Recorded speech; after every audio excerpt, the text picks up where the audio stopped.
Hey everyone, welcome back to the channel. If you're new here, my name's Tintin and today we're going to be talking about the things that I have learned from starting a YouTube channel.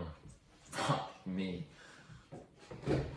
Today we're going to be talking about the 5 things that I have learned since starting a YouTube channel because I am really enjoying it, but there have been loads of problems to work through, so we're just going to get straight into it. The number one thing that I have learned is that it is not as scary as you think it is. It feels daunting leading up to it, and it definitely is a little bit scary after you've posted your first video, see what people might think. But to be honest, there's not really much to be gained from worrying what people might think. And I think doing YouTube is an exercise in detaching myself from worrying about those kind of things, because if I wanted to make YouTube videos and I wanted to learn how to do it and I wanted to put myself out there, and the only thing that was stopping me was worrying about what someone else might be thinking about me, it's kind of a really stupid way to live your life, and actually it holds you back from doing so many things. I don't think we realise how many things it holds you back from doing. And now that I'm doing it, I've realised that it's really not that big a deal, and actually it's really enjoyable to do as well, because people might respond to something that you say or something that you put out there,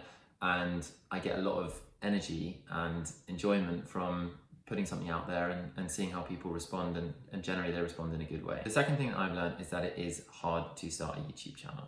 It is difficult to be a good editor. It is difficult to be normal on camera, like I'm trying to be right now, you know, just feel smooth and relaxed on camera. It's difficult.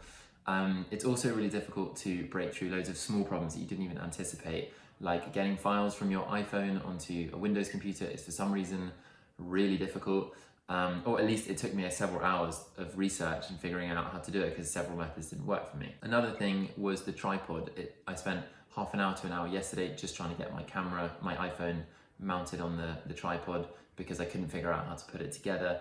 It's just really small things like that that you think will be fine and won't take very long, but when you're getting started, take a while to break through. But the best thing about it is once you've figured out a problem, next time you come to do it, it's incredibly easy and it's quite satisfying knowing that you have solved it and now you can just do it immediately, and I can get files from my iPhone into my computer in less than 30 seconds, and it feels great to know that I can do that. And after you've learned all of those things, then you're just saving more and more time in the future as well. The third thing I'm thinking about is questioning whether it is really self-centered and self-obsessed and egotistical to make videos, because I was having this thought, I mean in general, but also when I was editing a video and I'm just looking at myself, listening to the same things that over and over again that I'm saying, and it feels really odd to stare at yourself on camera. And I'm wondering whether putting yourself out there like that is, you know, a sign of self-obsession. And I don't think it is, and because loads of people do it, but I mean, it might be that we're all self-obsessed, but actually the reason that I do it is not because I think I've got anything that is more interesting and more valuable than anyone else to say.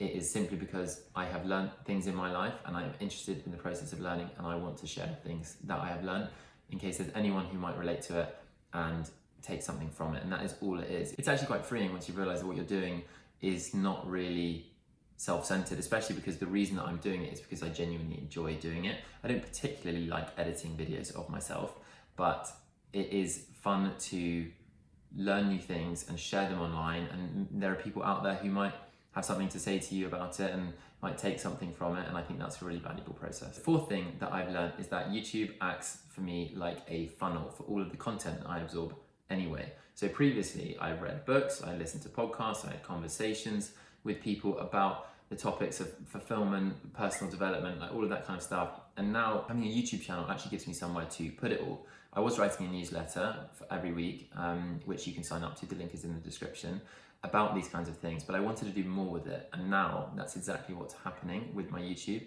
It is allowing me to have these ideas and then do something with them. I'm absorbing information and inspiration from other people, from books and podcasts, and it's giving me a place to put them.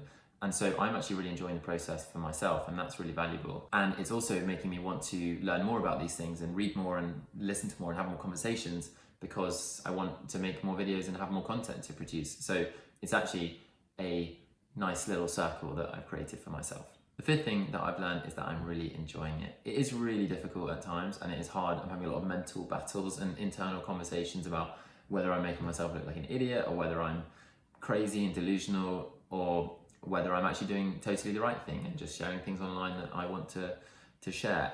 But I know that I'm enjoying it because I keep coming back to it, and if I was to stop, I'd be really disappointed. So I'm glad that I've started, and I'm glad that I've made the leap and put myself out there and doing something that I enjoy. And if you really enjoy it, then you'll continue doing it. And that is where most people who are successful have an advantage, because they get so obsessed with something and enjoy it so much that they just never stop.